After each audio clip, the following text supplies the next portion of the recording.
Salutations, nerds! This is Jordan, and thanks for joining us on our adventures through Pavantis. I'm happy to present to you Ebby's Session 0 for your aural enjoyment. This Session 0 was the first recording that I made for the podcast, and the first time Paul and I got a chance to play together. There may be some small technical issues, minor story inconsistencies, and the sound quality may not be perfect, but I'm excited to show you a peek into the early moments of Ebby's awakening. Enjoy.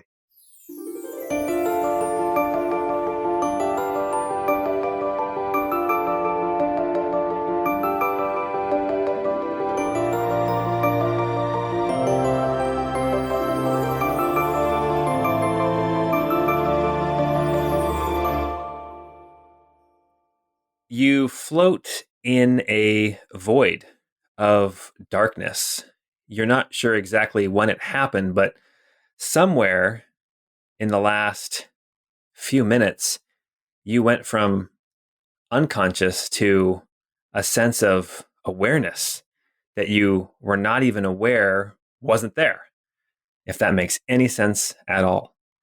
As you float in this void, suddenly aware of not your physical body, not your hands, not your feet. You're aware of a sort of space around you, an infinite space that you can't see, but you know it's there. Even though you don't have a body in particular, it feels like you're floating. Like you could go any direction, up, down, left, right, forward, backward, or any combination. But it wouldn't really matter because there's also no real sense of direction here where you're at. Just this sudden awareness that you are. And this is interesting to you. This is, I mean, as far as you know, this is a first. As your mind starts to unravel what's going on and you are aware that you are aware, you also become aware that where you are is not where you should be. You become aware that this space is not a, quote, real space. It is some kind of ethereal other place. And as you float for an indeterminate amount of time, which could be minutes, it could be seconds, it could be days, just pondering and trying to make heads and tails of what is going on, you hear something. And it starts out very small. And as you listen, you hear what sounds like a voice calling to you from infinitely far away and yet deep inside of you. And the voice says, Are you awake? Have you awoken? Yes. I believe I have. Is this what it is to be awake? If you can answer me, I think you are wakeable. I don't think you are fully awake yet, but I think there is finally some potential. And you can almost hear tears as he speaks. And he says, so long have I tried to wake somebody, and now you are waking. Who am I? Who are you? I am, and then he thinks for a second. You can almost hear him scratching his head. Neum? Neum. Yes, Neum. I have slept too long as well, but I am Neum, and you, I do not know who you are, but I know that you are a slumberer who is finally waking. Neum. Are you Are you near to me? Are you far from me? Are you with me in here? I don't know. I I apologize. I wish I knew. But I do know some. How long have I slumbered? I do not know. I do know. Yes, I do. You can almost hear his voice like gaining some power, gaining some strength. He says, I do know that you you do not slumber alone. There are others who sleep. There are others who are asleep. Yes, there are others who are asleep, but I cannot wake them. But you are waking. Perhaps, perhaps you will wake them. Perhaps I can. How do I wake them? I don't know. And he stops and thinks for a second. And then he says, I actually am not sure that I woke you. Maybe, maybe you are just the first that I found who was waking on their own. I don't know. I don't know. But I do know that you and I, we are the same yet different. While you have slept a slumber of deep, impenetrable sleep, I I have slept with dreams. I guess you could say never fully fallen completely asleep. Have you been dreaming for long? Who can tell with a dream? Not I. I want you to make an insight check real quick. Sure. Do you see the roll? Yeah, I saw it. You got a 7. I mean, obviously, you're confused. It's hard to tell what's going on. I will give you this insight, though. You get the impression that about a lot of this, Liam, is confused as well. I don't know how long I've been at all. Been asleep, been awake.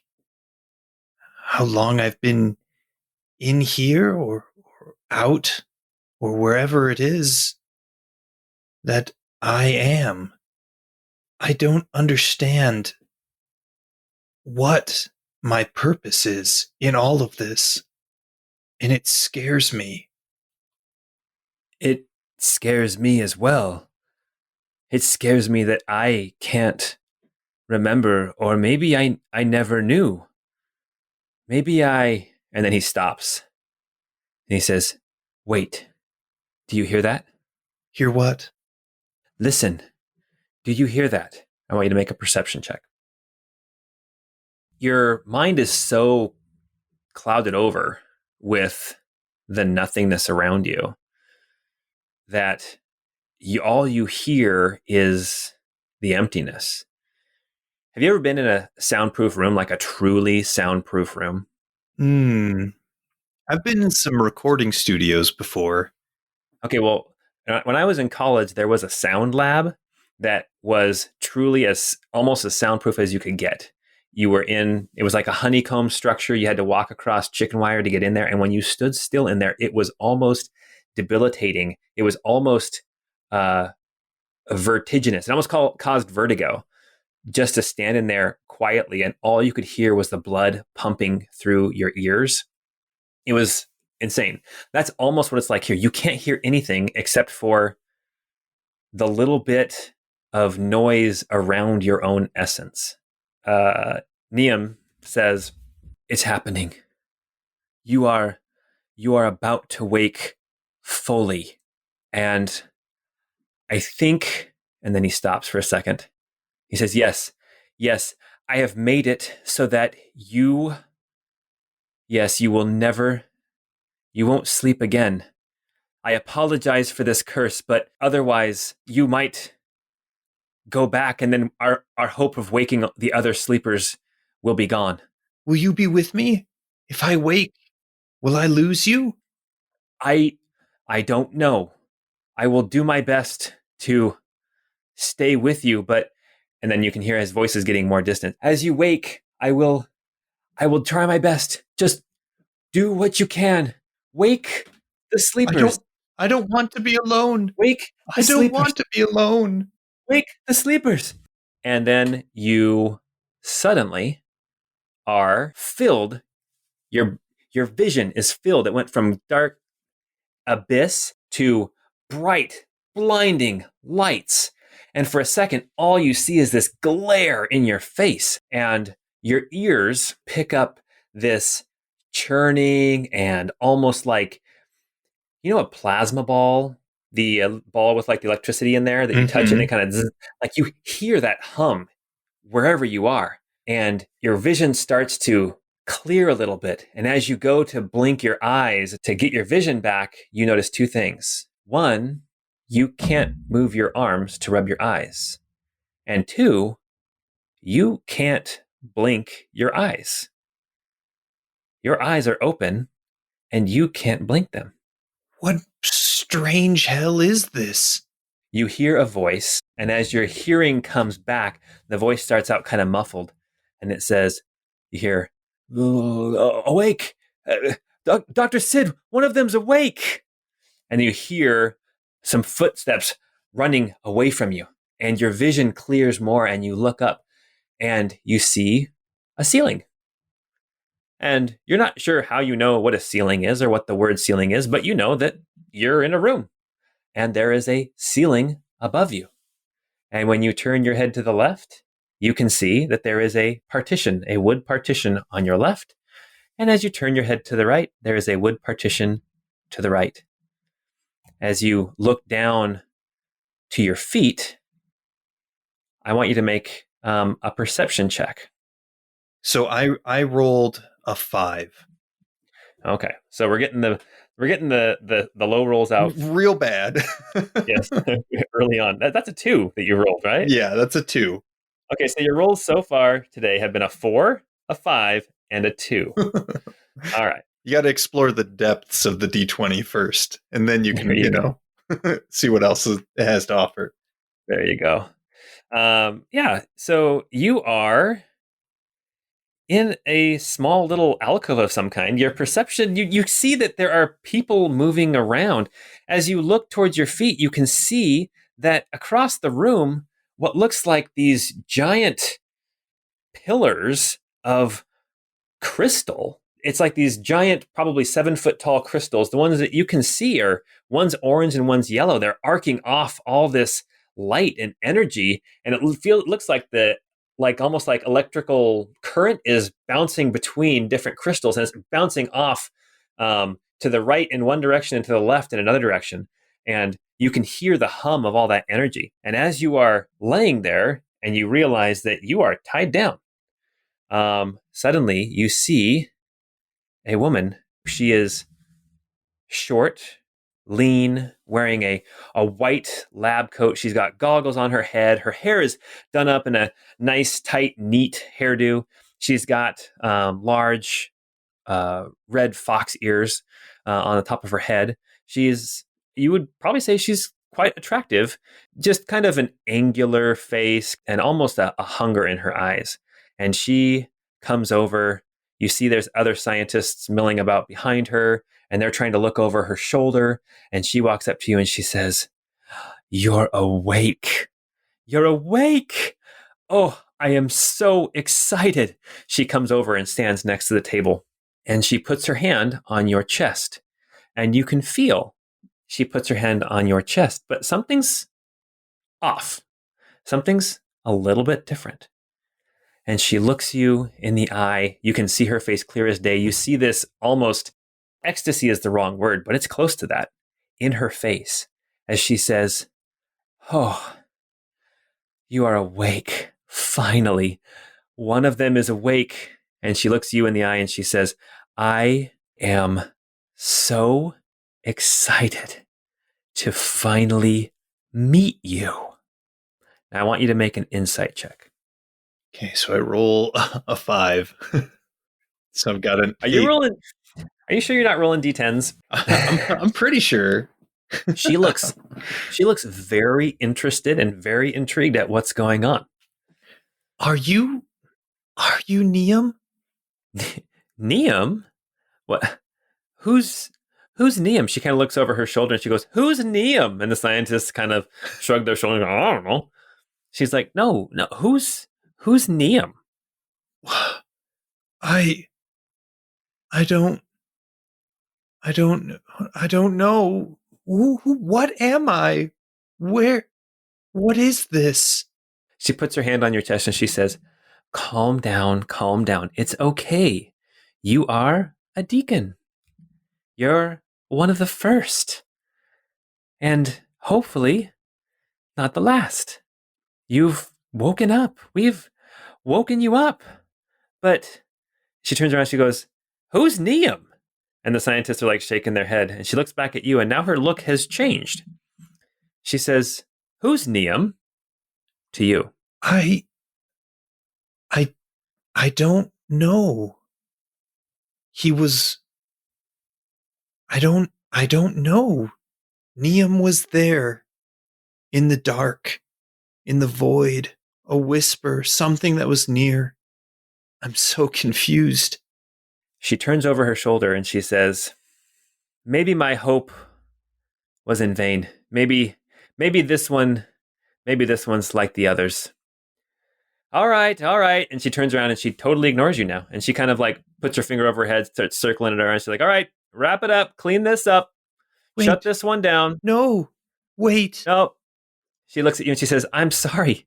You're not supposed to be talking to you're who's Neum? I'm sorry. I'm sorry.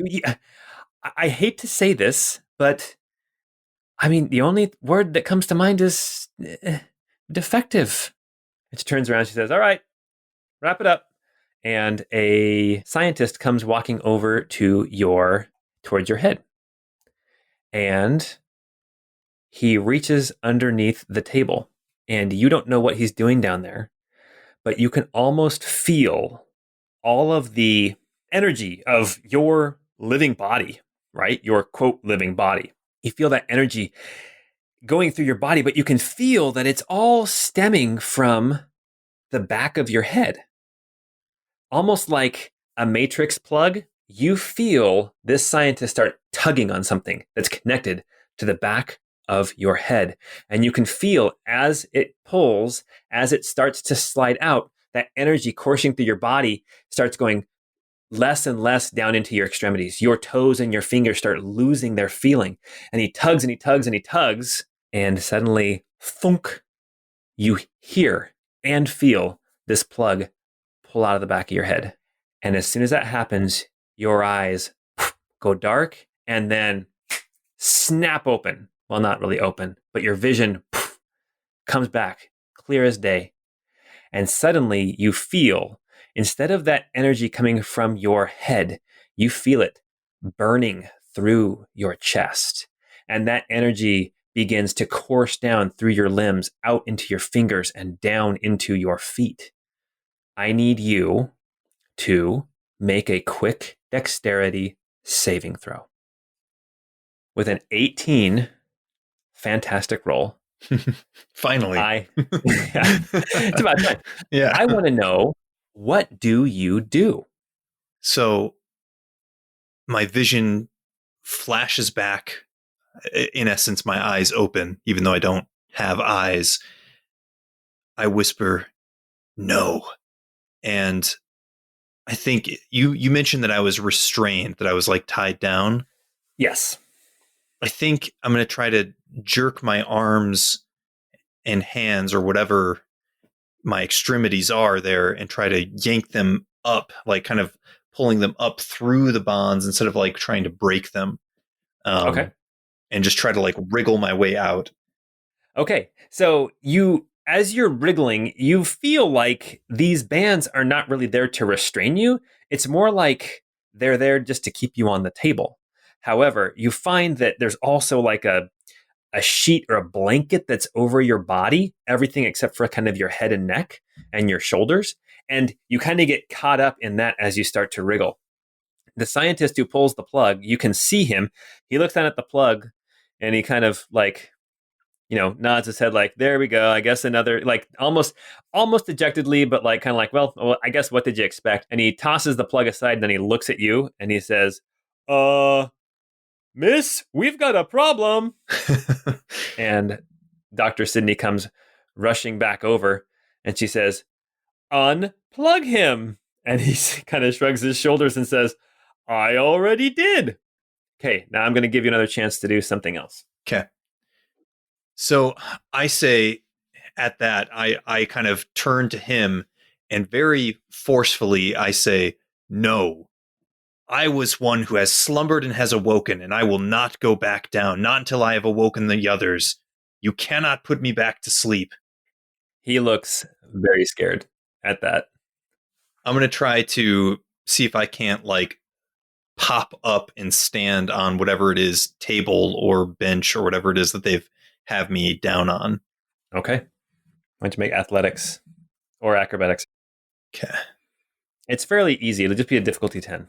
Okay. I might do athletics if that's okay. That's fine. So I rolled, all right, I rolled a 15 that time. 18 total. All right. As you do a quick crunch and sit up and try to burst out the straps that are holding you, they fly off the table. And suddenly you stand up and you are standing on this table. The blanket falls away from you. And for the first time, you get a good look at your arms and at your hands. Why don't you describe what you see? So looking down, I see these brass kind of rods, almost like a skeletal structure to my arms, thin and metallic. There's black connecting ligaments, to act as kind of tendons and musculature. And the hands themselves are what you might think of as bony, but are these multi-jointed metallic gauntlet-like creations, which, coming out of the base of that gauntlet is the bony arms that extend up to the elbow and then up from there up to the chest. They move and I can feel with them, but it's like there's something preventing me from feeling. It's like the senses are dulled, and somehow I know that, but I don't know why. But I see this shiny brass and black metallic metal. I would think that you would also know that that's not right. Yeah. You know that something's wrong, but it's hard to say what would be right. But this is not it. And I would also assume, forgive me for taking a little bit of I've been thinking about this a lot, about what you would be feeling in this moment, almost like you know that you are natural and not natural at the same time. Yes. Okay. Yes, absolutely. Okay. Well, what we're going to do now is we're going to roll initiative. Ooh, I like the sound of that. There we go. Ooh, roll a powerful 5 +1 on initiative, so a 6. Well, that beats the 4 that everybody else got. So Nice. You get to make the first move. Just to describe where you're at, you're in this little alcove. Dr. Sydney is literally within about 10 feet of you. You can see a good 30 feet across the room. You see these large crystal pillars just arcing energy left and right.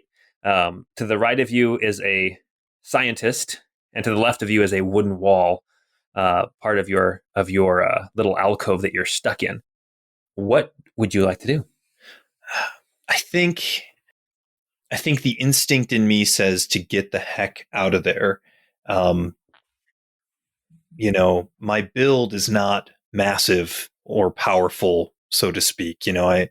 I'm still fairly slight of frame, and I think the instinct is, don't get trapped here, don't get cornered. So I'm going to try to rush past the fox-eared lady doctor and try to push past. And while I do, I'm yelling frantically, I will not be put back to sleep. I must find those who slumber and awaken them. Are they here? And I'm going to try to take my movement and move past her in towards the crystals and see if I can get a better look at the overall room. Okay. Well, as you run past, the scientist leaps at you, but you deftly step over his reaching, ungainly grasp for you. Go ahead. You want to move out of this alcove. So you move about 20 feet, and then she's going to take a grab for you as well. And she misses as well. In fact, she tries to like shoulder tackle you like a football player, and she crashes into a desk that's there, kind of right by the edge of the alcove. And you still have more movement right now, but you can also see more of the room now. You see around you, you can see now into some other bays along the wall, and as you look, you see what looks like something very similar to what you imagine you look like, laying on a bed. One to the left of you in another alcove, and one to the right in an alcove. And it looks like there's more alcoves down the line. You can't tell how big the room is because the middle of the room is dominated by this crystal structure, but you see bookshelves on one wall. And at the far end, far to your right, you see that there is a door, and you see what looks like an armed man standing there looking in your direction, wondering what in the world is going on. Got it. All right. I think I'll take a step down towards that door, kind of a step in that direction towards that alcove, and just looking into it, yell loudly, Niam, are you there? Awaken! Slumberer, awaken! And kind of generally start making my way towards that door on the south end there. Okay, are you going to use a dash action? I don't think I will yet unless I see that those other doctors start moving in on me. And if I feel like they're starting to kind of close the gap, then I'm going to I think that's going to provoke some response. I'm going to probably feel like, no, don't get trapped. Do not get trapped. And so I'll probably have to take the dash action. So I might ready a dash then in case they try to rush for me. Okay. So just to quickly describe kind of what's going on in this room, we've got Dr. Sid is behind you now. Sid for short. There's a scientist that was left in the alcove that you were in. You also see there's 4 more scientists kind of in this general area. 3 of them are kind of between you and the door. And then there's an armed man that you would assume is some kind of a guard who is actually standing by the door. And if that's all you're going to do, I want you to make a quick perception check. Okay. All right. So I roll nat 20. There it was. Oh, there you go. Okay. So as you are standing there, kind of trying to wake everybody up, looking for Niam, looking for something familiar, you are suddenly acutely aware that on your hip is a metal rod of some kind. I'm taking liberties with this. I'm giving you the equipment that you have in your character. Are you cool with the rod already being on you? Yeah, that's totally fine. Okay. It's almost like your hip is kind of has a little holster for it, like almost a little loop that you can just stick it into. But it's not really a loop. It's just kind of like a little, how sometimes there's like a little, like an indentation and you can kind of just click something in place and then just kind of pull it out. Yeah. That's kind of what this rod is resting on your hip. And you are suddenly aware that if you pull that out, you can use it as a club. Perfect. Okay. All right. I think I'm aware of that now. And I think my hand probably is resting on it instinctively. As I start to move that direction, I'll still keep the ready dash to see if I can't, like if they start moving to obstruct my path, to see if I can't make a break for it. So you're going to ready an action to dash if they close in on you. Yeah. Perfect. With that perception as well, you notice that the sleeping construct, robot, whatever it is on this other table here that was just to the left of you, you do notice that it seems built a little differently than you imagine you are. You have kind of this sense of yourself being tall but thin. This one is a little bit shorter and broad across the shoulders, kind of longer arms, and the kind of the plating on the arms seems thicker, more ready to take some wear and tear or some damage or something. And you instantly get the idea that this one laying here on this table is probably a warrior of some kind, whereas you probably are not a warrior if you were to classify yourself versus this other being. So Dr. Sydney behind you, she takes a step back and starts yelling and saying, "One of the deacons is loose! One of the deacons is loose! Quick, grab him!" And these other scientists begin to move towards you.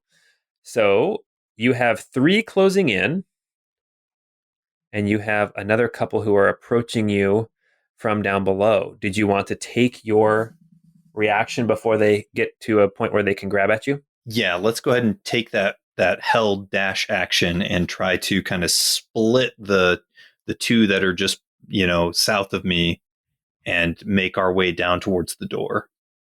As you rush past these two, before the three behind you can kind of actually get to you, you rush between these two that are trying to converge on you, and they're each going to try to grab at you. One of them got a natural 20. So he Wow. does tangle you up right here. I want you to make an opposed athletics check, please. Okay. It shouldn't be that difficult to win. Okay. I roll not bad, 18. And so 21. We'll say he grabs at you and he stops your movement, but you're not grappled. He grabs at your foot and you kind of tangle up and you almost like stomp down onto his fingers and he lets go, but that ends your movement. Okay. So this is where they're at. The only person who still has to move now is this guard. And he steps forward a few steps, levels his spear at you, and he's going to stab at you. Ooh, okay. He rolled an 11 total. As he looks kind of concerned, but also sensing that there's some kind of danger, and he stabs at you, and you manage to deftly step aside. And now it's back to your turn. Okay, cool. Do I have the ability? Here's what I'm going to do. I think, given that now they have like made physical contact and restrained me, the rod gets whipped out, right? Like I immediately, like almost instinctively, pull that sucker out. Now I have there's like the attack, like cantrip spell, innervating strike, where it becomes, basically a 1d8 weapon. Is that available to me at this point, or is that not something? As you enter combat and as your quote unquote blood starts boiling, which it's not really, but something is coursing through your body, giving you that fight or flight response, right? That is so natural and yet also in this body so unnatural. You are suddenly acutely aware of all of your abilities. You know that you can course some power into this rod and make it more effective. You can bash some heads with it. You also are aware of your other abilities. If you wanted to change your shape, there are some limits to that because the memory aspect is so important to it. So just so you're aware, that's the only limit. I'm not saying you can't do it, but I will give you 2 free choices that you know right now. Okay? Okay. Does that make sense? I like it. But you do what you want. What I think I'm going to do is I'm actually going to use my second level spell, what I call Robotic Energy Saber. And it's where I evoke a fiery blade into my hand. So kind of drawing upon the magical energy. And that allows me, I can use that's a bonus action spell, second level.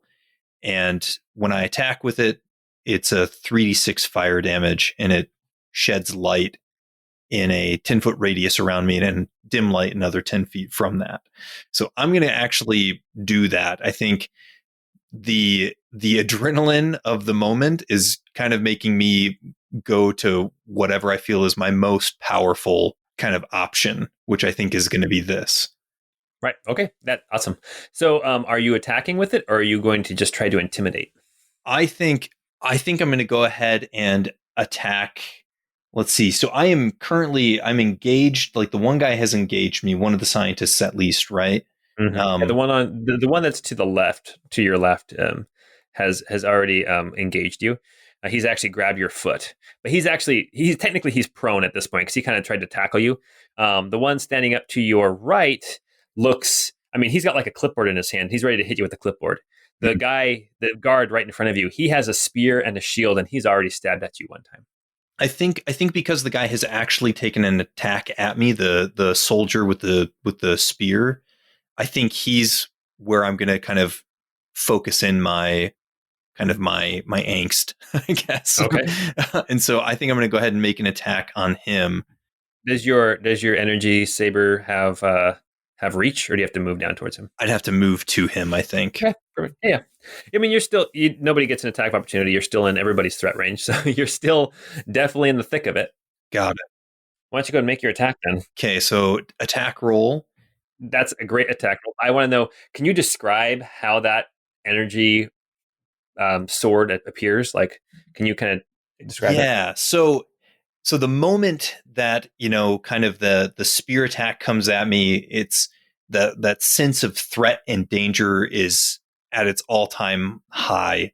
And that burning energy that's within me, I can feel that.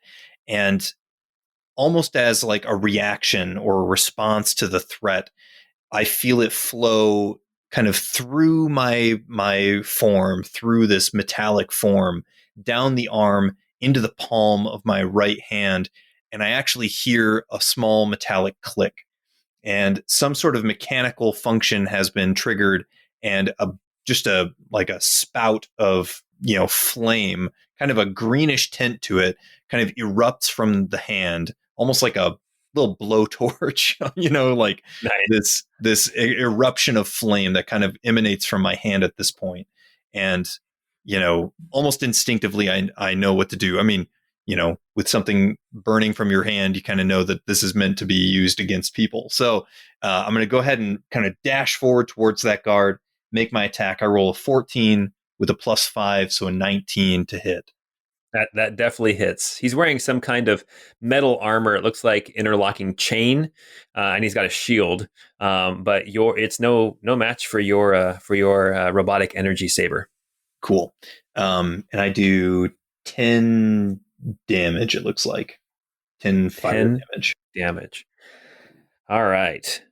He takes the cut right across his chest. You actually see parts of the chain armor that he's wearing, just part, and it starts to kind of dangle off of him.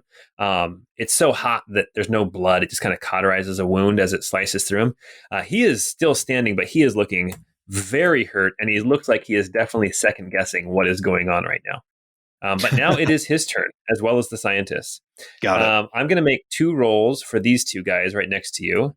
And this is just kind of to see how brave they are. The one who tackled you and actually got your foot instantly jumps up and rushes back and says, "He's got a weapon! He's got a weapon!" This other one is more brave, and he's going to attempt to restrain you. So he's going to try to grab around your kind of around your torso and pin your arms to your side. So he rolled a 15 on his. He rolled a 14 on his athletics. So if you can try to beat that athletics, we'll see if you get restrained. All right, here we go. Come on, Big Bunny Noemi. Oh, I roll a 7. Oh, you feel like your arms are pinned down to your side. You can still attack. You can still fight. You just can't move at this point unless you can break free. And then the guard is going to take another swipe at you with his spear. It looks like that is a 17. Does that hit? That will hit. For 4 damage. Okay. You expect it to pierce right through you, and it's almost jarring when you hear the sound of a spearhead scrape across your chest, kind of that metal on metal screech. And the other scientists are milling about, not knowing what to do. And it's your turn again. All right. I think the one that has me restrained, I'm going to attack him, and I'm going to kind of frantically whip around and say, "Let me go," and have another swipe with the flame blade against that guy. And I roll a 14 +5, so a 19 to hit. That definitely hits. And for damage, another 11 damage. Oh, his jacket parts like paper, and he crumples to the ground, cut in half. And now the other scientists start frantically trying to get away from you. So you still have this guard in front of you. You have a move and you have a bonus action. What would you like to do? I don't know that there's anything else I can do with my bonus action. just yet. Although, yeah, no, I think not at this point. But I will try to just dash past the or just move past the soldier. So I know I'll probably draw an opportunity attack there, but I think I'm going to go ahead and do that and just start making my way for the door. Okay. Yeah, you can actually get to right in front of the door with this move, but he is definitely going to try to stab at you as you run past. So he's going to swing at you or stab at you with his spear for a 13. Does that hit? Nope. Okay. This time, you still again hear the sound of the spear hitting the metal, but you don't feel like it damaged the metal like the other one did. The other blow, and you are now at the door. He is going to follow behind, get right up behind you, and he's going to try to stab you again. He's going to say, "Stop moving, you abomination!" And he rolls a 4, or he rolls a 7 and misses. At this point, the scientists are all milling about at the back of the room. They don't want to come any nearer to you than they have to. And as you approach the door, you can kind of see on the other side of the room, now that you're kind of level with the whole crystal contraption. You see, first off, I didn't describe this, but this crystal contraption, before you could only see an orange and a yellow, but now as you look, you can actually see that there's an order to these crystals. There's like these metal pillars, and each pillar has a crystal, and it's like 7 or 8 feet tall, each one. And they go in order from red, orange, yellow, green, light blue, dark blue, purple, and like white or clear. And they're all arcing energy back and forth and back and forth. And as you look, you can see also that there's like these hoses or conduit that's kind of running off of the bases of these crystals. And they kind of, these hoses snake every which way, but they go into these cubby holes where these metallic bodies are laying on these slabs, just like you were. You can even see that one of these conduits was going towards this alcove where you were tucked away. And as you're standing here at the door, you look to the other side of the room, on the other side of the crystal contraption, and you see basically it's a mirror image of the side you were on. And so in total now, you can see that there are, including you, there were 14 bays in this room. And you can only imagine that each one of them had a body on it similar to yours. Okay, you are here at the door. The guard took a stab at you. It's your turn. There's a door in front of you. There's a guard who is bleeding behind you, yelling at you, calling you an abomination. And Dr. Sydney has moved up. She's rushing now towards you, saying, "Stop, stop, you can't leave." What do you do? Can I make an insight check or a perception check to see if I think that this guard is going to follow me if I leave? Like, do I get the sense he's going to pursue me doggedly, or? Yeah, go for it. Why don't you make an insight check? Okay. As you look him in the eyes. All right. So I roll a 10, 13 total. Okay. He looks like, you're not sure if he's a zealot in that he thinks you're an abomination, or if he's got that kind of zealous look in his eyes because he is so close to death and he sees you as a major threat. You get the impression that this guy will do whatever he needs to try to stop you. Okay. I'm gonna go ahead and have another attack at him then. I will not be detained. So let's see here. So that's my to hit. I rolled a 2 plus 5, so a 7 to hit. Okay. He kind of backs away and gets his shield up in the way, and your blade kind of leaves a little slice mark in the shield, but no harm to him. You have a move and you have a bonus action. What would you like to do? I think, oh man, I know what I'd like to do, but I don't know quite what I can do here. Do I feel the ability to draw upon like a companion, an energy, like a summoning of a companion? Or is that still something that perhaps is yet to be developed for my character or recognized for my character? I think that in the heat of the moment, instinct is taking over. So whatever your character would have done before is probably what your character would just instinctively know to do now. Okay. I don't know. Looking at the benefits that gives, none of those would really come into play at this point. All right. I think what I'll do is I think I'm just gonna run. I think I just have to move through the door and just try to get out of there. Um, which I know might draw another opportunity attack, but there's a part of me that I think the part of me that sees all of these slumberers, all these people that are resting here, and the reality in my mind is that they need to be freed. And then at the same time, there's a part of me that thinks is this might be an abomination of some sort. The fact that these people are trapped and or slumbering, whatever they're doing just doesn't seem natural. It's not quite right. And so there's a part of me that wants to torch this place, that wants to stick around and try to set fire to everything that I can. But self-preservation, I think, reigns supreme. And I think I'm just going to get out of there. Nice. Okay.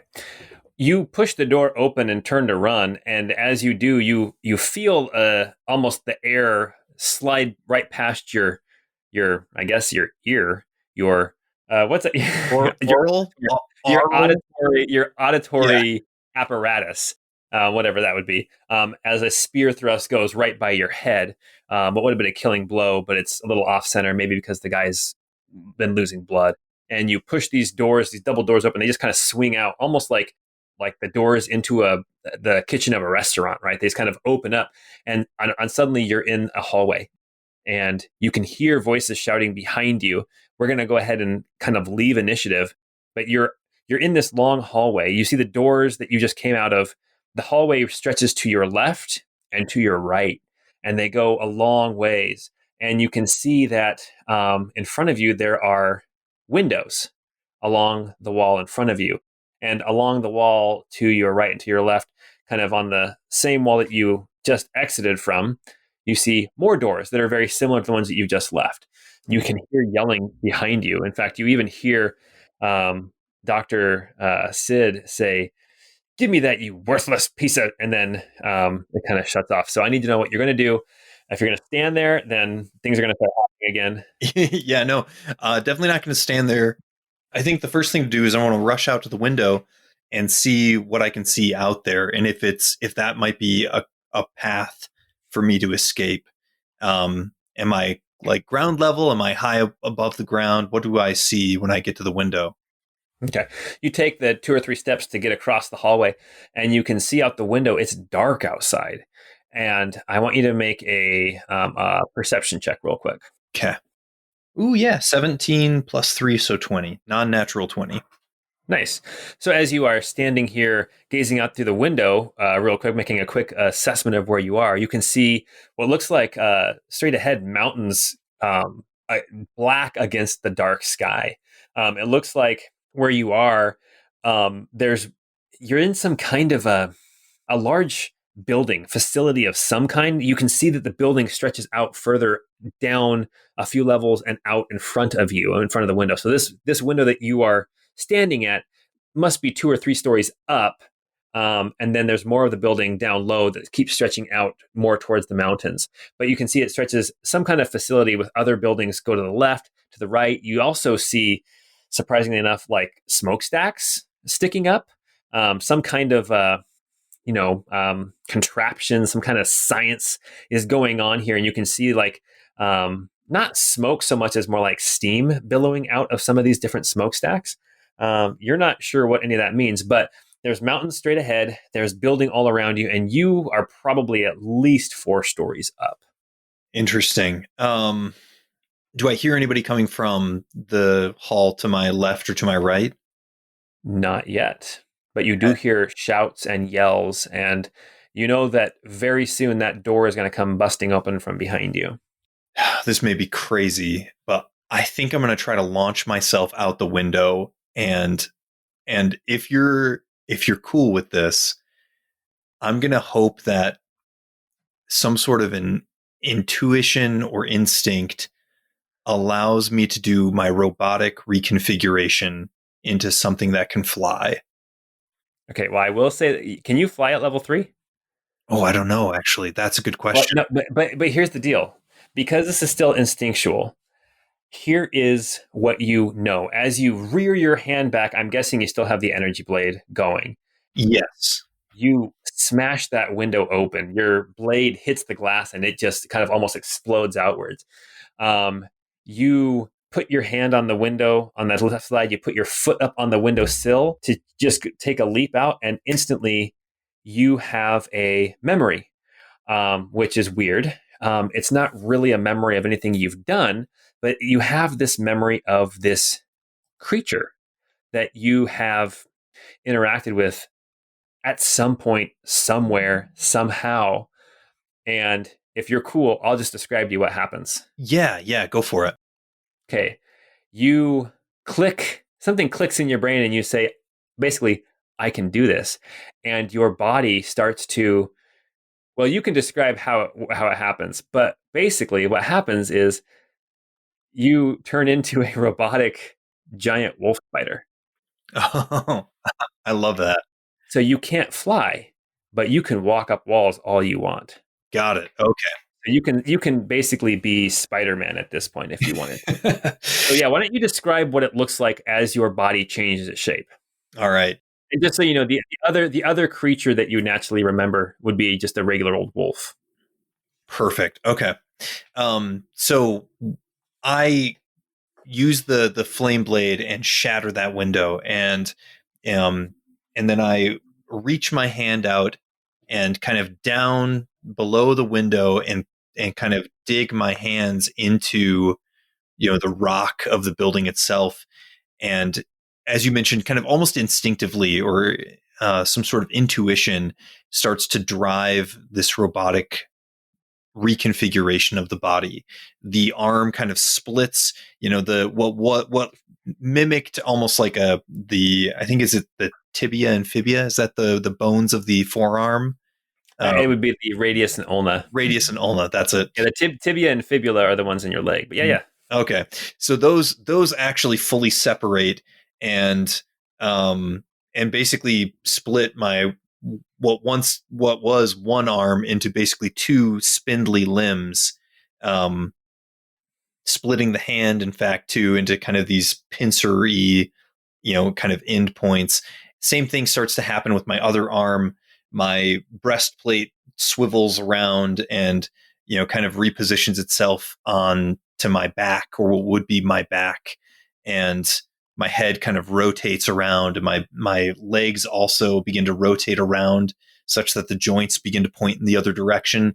And I start to just kind of clamber about on, instead of what would have been four limbs, now are separated into eight robotic limbs with a body. Nice. As you clamber out the window, I guess here's what you see. As you are basically perching on the outside of the wall, you hear voices come bursting into the hall from the room that you were in. So you can go up, you can go left or right, or you can go down. It's really your choice. You just tell me kind of what you're thinking, where you want to go. From where I can see, to the left or to the right, is there anything that has any kind of clearer path towards mountains or trees or wilderness? As you get out on the wall, you can see that the wall you're on, it is probably it's at least 3 stories up from the building down below you. Um, and as you look to your left and to your right and straight ahead, it's mountains all around you. So this facility is up in the mountains all around. So it's if you go to the left or if you go to the right, this building kind of goes on for a couple 100 feet, and then it just kind of ends, and you're not quite sure what is on the other end because you can't see that far. You know that straight down there is another building that stretches out kind of in front of you a good 200 feet, and then it looks like there's some kind of a wall, some kind of a not so high tech, more like a stone, almost like a castle wall, with stone towers around it, and then it is just wilderness. At least that's what you assume. It's pretty dark. Okay. Okay. I think I'm actually going to go. Let's go to the right and go Okay. as far to the right as I can. I'm assuming that similarly, just kind of wall for a few hundred feet, or I guess side of building for a few hundred feet, and then it's difficult to see beyond that. Okay. You start clambering along the wall. I think your movement is still like 30 feet. So you can still move relatively quickly, especially if you're dashing. At one point, just a few seconds after you start clambering down the wall, suddenly you hear a voice, and you kind of swivel your head back to look behind you, and Dr. Sid, the red-haired, fox-eared scientist, is hanging out the window, and in her hand she's got the spear from that soldier, and her hair is all a mess and blowing around, and she's like, "You get back here!" And she launches the spear at you. So she's going to make an attack against you with a Mm. thrown spear, and she gets, oh, by the way, she rolled a 16 to figure out where you went. Okay. The spear clatters against the building and tumbles down into the ground below, onto the, or not to the ground, to the rooftop below you, and you continue to clamber on. She pulls back into the window, and you can hear more yelling and stuff coming from that window, but it's getting more and more distant as you continue to scramble away. As you come to the corner of this building and you look around the corner, that flat wall butts up against the castle wall. It looks like there's some doorways to get in and out of the facility and directly onto the castle. And right on the other side of this wall, you can make out what looks to be trees, going up into some foothills and up into the mountains. And at this point, it doesn't look like anybody has been alerted to your presence yet. Got it. But you imagine it's only a matter of time. I need you to make a perception check. All right. Not bad. 15 plus 3 is 18. Okay. As you are looking around the corner to kind of gauge where you're at, you see on the far side of the wall, a little bit further, so a little bit further down, from where you're at, you can actually see what looks like a space that has been cleared of trees. And with a roll of an 18, you catch just a little bit of like glinting moonlight or starlight, um, glinting off of something metallic down in that cleared area. From this vantage point, it's too dark to see what it is, but you can see it. The area is almost like it keeps glinting in different places in this cleared up area. Interesting. I'll kind of start heading in that direction. I want to get, kind of make my way, down the wall of the side of the building, and then on the outskirts of the wall, heading towards that clearing. I might not burst into it. I'm probably not going to reach there anytime immediately, but I want to tread carefully, basically, as I start to draw closer. Well, why don't you make a stealth check? Okay. Not my best. Well, you get to make it as a spider. Oh, that's true. What's my plus for that? Let's see here. +3. Oh, +7 to stealth. Okay. So I rolled that's a a 17. 9. Yeah. So, Or a 16. yeah, 16. Okay. Well, I can tell you right now that's going to be anybody's passive perception. I'll just make a quick roll to see as they become more alerted to you. Okay. So you were kind of creeping along the wall, heading down towards the castle wall that surrounds the facility. And at one point, when you're about a story up from the castle wall, you suddenly see the doors burst open and a whole bunch of guards, just very similar to the one that you were fighting back in the hallway, or up in the crystal room. You see a whole bunch of them come rushing out onto the castle wall, and they are running to the left and running to the right, and they're looking all over for you. And one thing they don't do, they don't look up.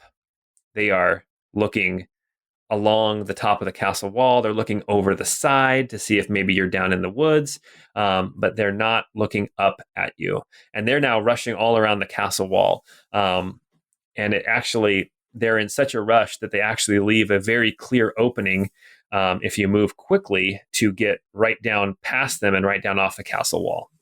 Perfect. Let's do that. You skitter down the wall. You go over the side. You scramble across the top of this turreted castle wall, and then over the side of that, you can see that there's like kind of a mix of like pine trees, fir trees, and like deciduous trees, Mhm. all intermixed. And you get down off the castle wall and into kind of the more natural area. And one thing you notice right away is that the trees are not cleared away from this wall at all. So I don't know kind of what your, well, I don't know. Make an insight check. Sure. Not great. So a 6 plus 3, so 9. A 9. So yeah, I mean, it looks like this place is overgrown or something, but the trees grow up right up next to the wall. There's in places you're sure that if you were like out in the forest, you wouldn't even know the facility was there, except for maybe the top of like some of the taller like smokestacks. Hmm. You're now down in this forest, and you know that from where you're now standing, behind you is the castle and the facility, and to the right would be that clearing. If you go straight ahead, you can get up into the mountains. So what do you want to do? Let's I feel like curiosity is drawing me to at least see what's in that clearing. So I'd like to kind of carefully edge my way in that direction to see what I can see. Okay. And you have a whole hour of this form, correct? Yes. Okay. At this point, you're approaching about a half an hour because you've been sneaking and everything and watching the guards. So you've got about half of your time left with this form. Okay. You begin to approach the clearing. Are you going stealthy again? Yes, please. Okay. Why don't you make one more stealth check and then make a perception check? Not bad that time. Okay, 23 for stealth. And then let me do perception as well. Fantastic. So let me roll that. Terrible. Well, basically, that's just going to tell me how close you have to get before you can actually make out what this is. Got it. And so as you skitter closer, you kind of are going from tree to tree. You don't get the impression that anybody is, after you, but suddenly your ears are just aware of all the nighttime sounds of the forest. You hear like the distant howling of like some kind of nocturnal canine of some sort. You can't quite put a name to it, but you just know instinctively, oh, that's like an animal that I've vaguely remember that likes to howl at night. You see birds flying overhead. You see like a white owl fly overhead. You smell the earth and you smell the leaves. And what do you feel in this moment as you are in nature? I feel at home. I feel like this is what is right. What was in the facility, the crystals and the robotic, um, basically corpses, was wrong. There was something kind of a perversion about it. But this is what's real. This is what's true. This is balance. This is harmony. This is home.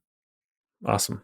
As you approach the clearing, that feeling is suddenly yanked away before you realize that you are in the clearing. And you skitter out and then you skitter right back to get back in the trees. And you see what was glinting in the moon and sunlight. You see, it's hard to gauge numbers, but you see piles of beings like you saw on those tables, on those slabs. And just like you imagine you are, you see what you can only assume must be scrapped attempts at waking the metal bodies, piles of them. And when Dr. Sid, when she said to pull the plug on you, suddenly you're aware that this is where you would have ended up, in this pile of robotic corpses. Huh. What do you do at this point? There's a part of me that wants to run away from it, to flee, that this is some sort of almost an unholy place, although there's not really any concept of, holiness or religion for this individual, but this place is just not right. I think, though, because of just who this person is, I think that what he will do is he's actually going to try and cast another spell. So I think he'll leave his wolf spider form.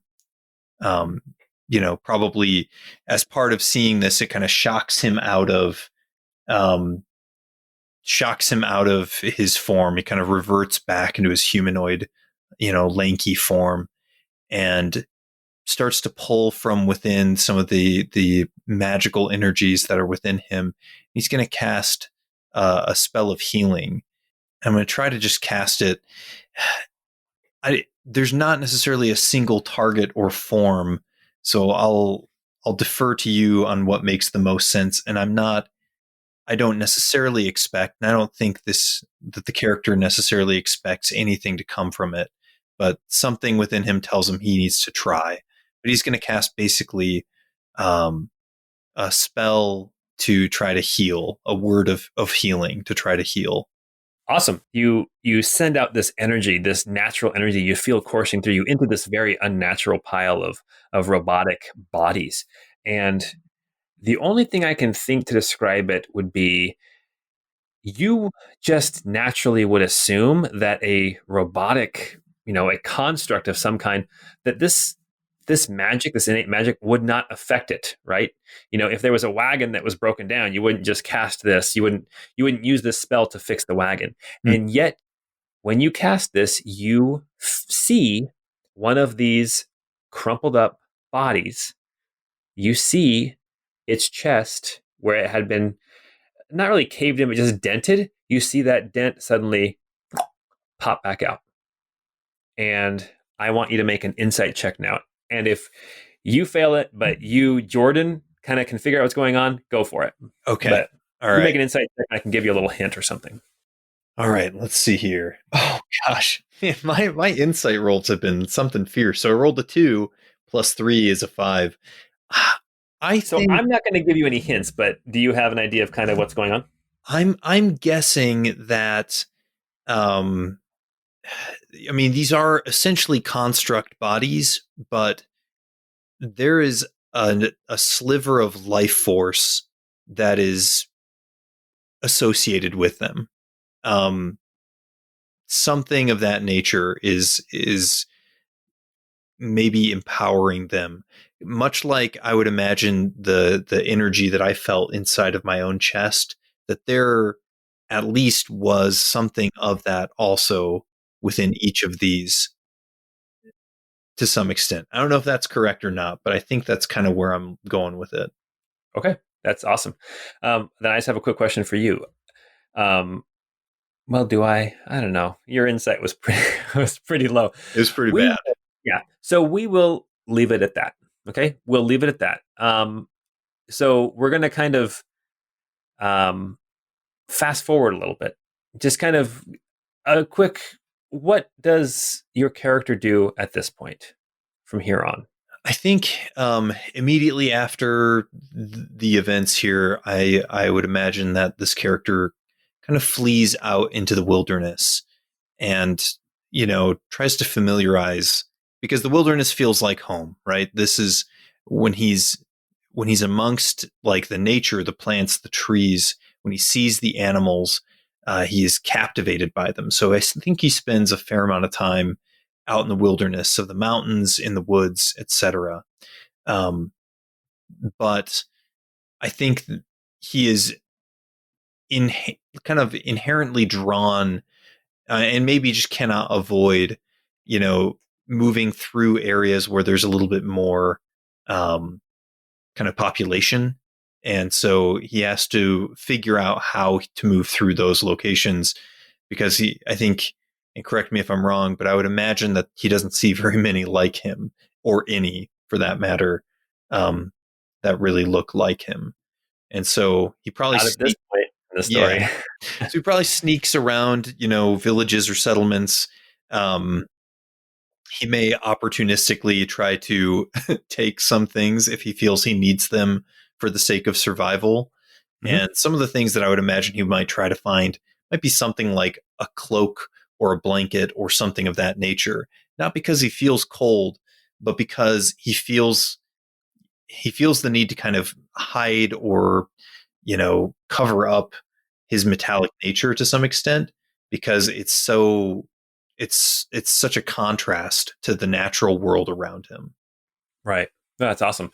Yeah, and so that's easy enough.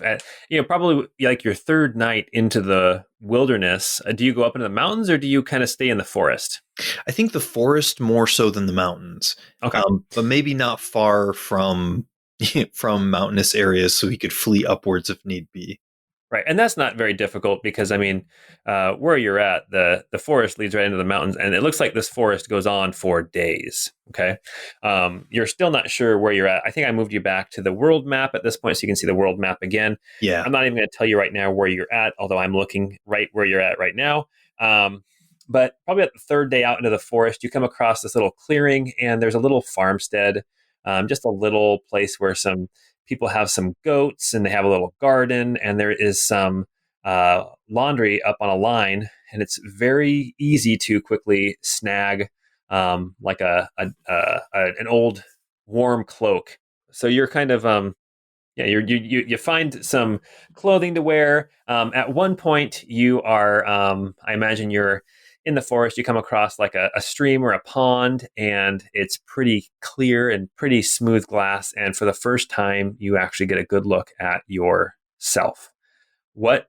So you already described your legs. You described kind of your arms and hands. What does your character see when they look at their face and chest?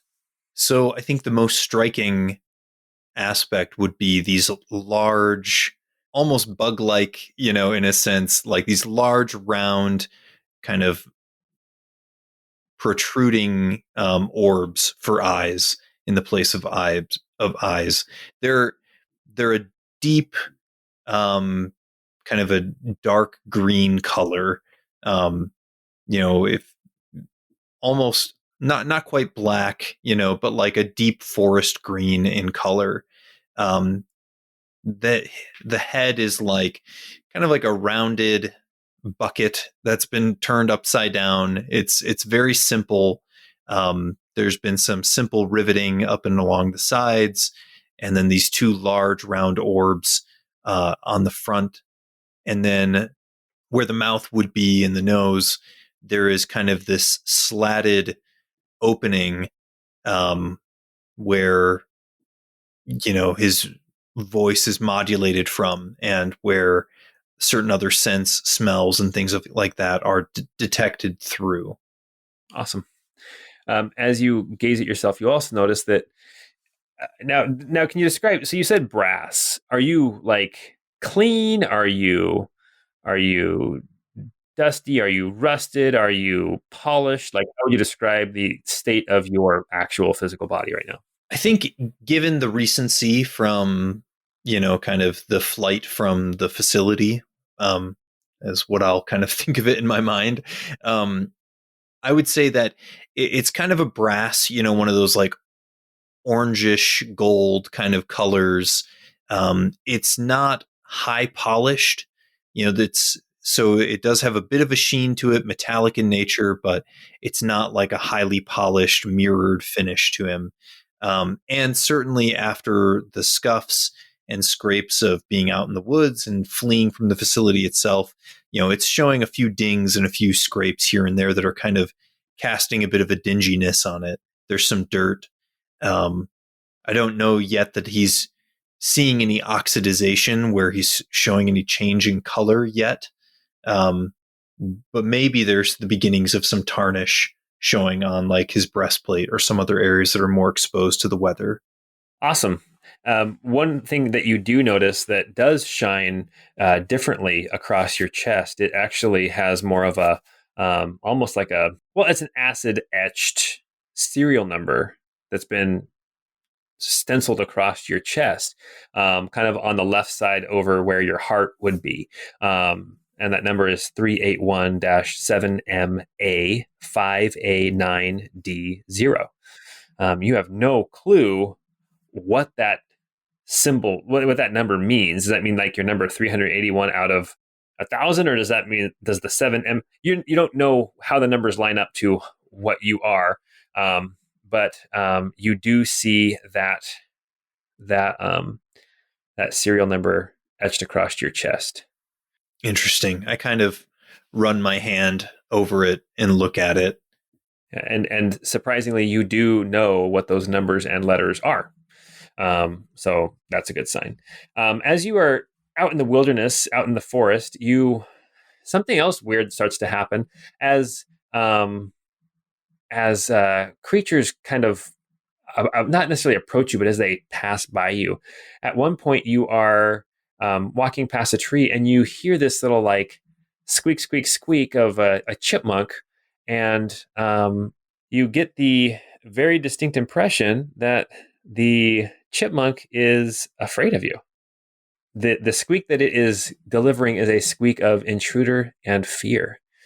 And as you move through the forest and other places, you can hear the howling at night, and you know that it is, you just instinctively know that it is an alpha of some pack, and the howl is calling the other members of its pack to go hunt. You just know. You don't know how you know, but you know. And at one point you hear an owl flying overhead, and it's letting out this hoo, hoo, hoo. And you hear it and you think, oh, he's saying searching, searching. And then other people might not notice, but suddenly the hoot is slightly different. And you instinctively know, oh, mouse. He just found a mouse. And you find yourself able to kind of decipher what's going on around you in the wilderness, which is also probably kind of unnerving, because you know that is very natural, but it's also kind of unnatural to be able to do that. Mm-hmm. So I don't know what your character would be thinking in that moment, but that is something that has been happening as you've been out here in the wilderness by yourself. I think seeing the animals and, like, you know, especially like a chipmunk or squirrel that's like intruder, I think the curiosity aspect is real. I mean, intellectually, you know, this character is almost like a child still and is just drawn to the natural world, and probably starts talking to these creatures, mimicking their sounds, trying to kind of placate them and, you know, be like, oh, hush, hush. You don't need to fear me. You know, I'm not here to hurt you. And just kind of starts to acclimate himself to the woods. He just feels at peace in this place. Like he's missing something, and this place is like some sort of a reflection of that which he is missing. Yeah. I mean, at one point, you and the chipmunk kind of become friends, as, you know, not necessarily, you become acquaintances. He'll come to you for to find out if you have any nuts or if you found any seeds for him.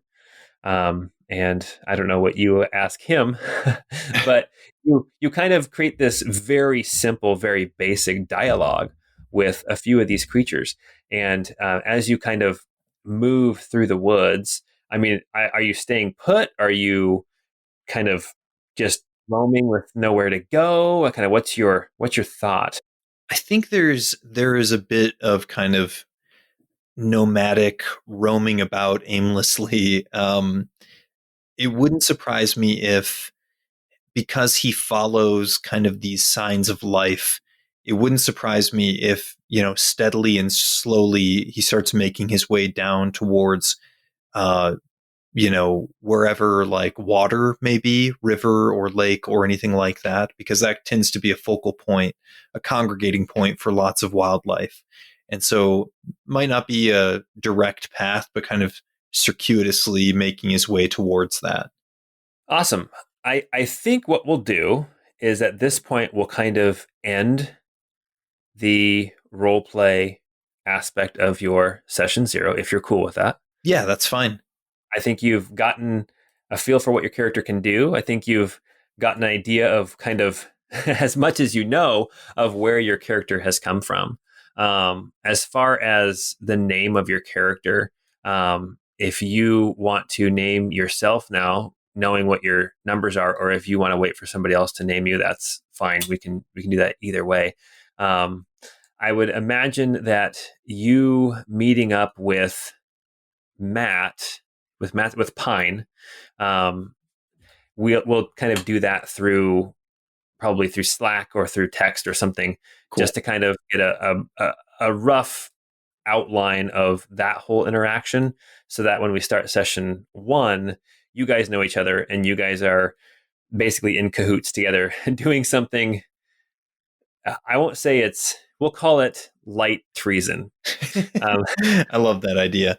I think in terms of my character's name, and I'll probably talk with Matt to kind of get his take on it, but I almost think it might be kind of cool if Pine is the one that kind of calls him Ebby the first time. okay. Um, I imagine in my head, like our first meeting, kind of what he and I had talked a little bit about, that maybe I had been kind of, you know, wrapped and, shrouded and was trying to move through some sort of a city area or some sort of a, more populated region. And, some hoodlums or somebody started to kind of cause trouble, starting to kind of like throw rocks at me or kind of push me around or something, wanting me to take off my hood or my rope or my robe or something, just kind of causing trouble. And Pine steps in. I don't know if it goes to blows or if he just intimidates them and they run away.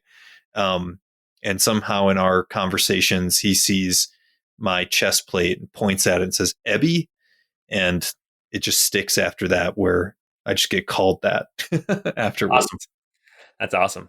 And also, that's great. I love that. That's fantastic. I love the idea of how your name came to be. It's great.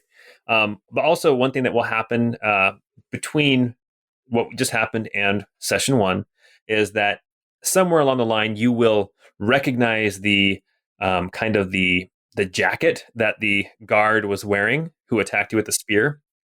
It's a gray jacket. I didn't describe it at all during session zero, but it's a gray jacket. It's got like kind of some just some piping, not like a big gold braid or anything, but just had some piping around the shoulders and everything. And now Ebby has learned since that incident that that is the Almerian Empire.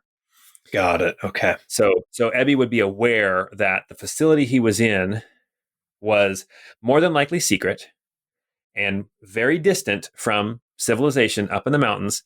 And I took you back to the world map. You were basically like here. Okay. Okay. Okay. So in the glass mountains, but I would imagine you kind of headed northeast, and that's how you ended up outside of Tabury.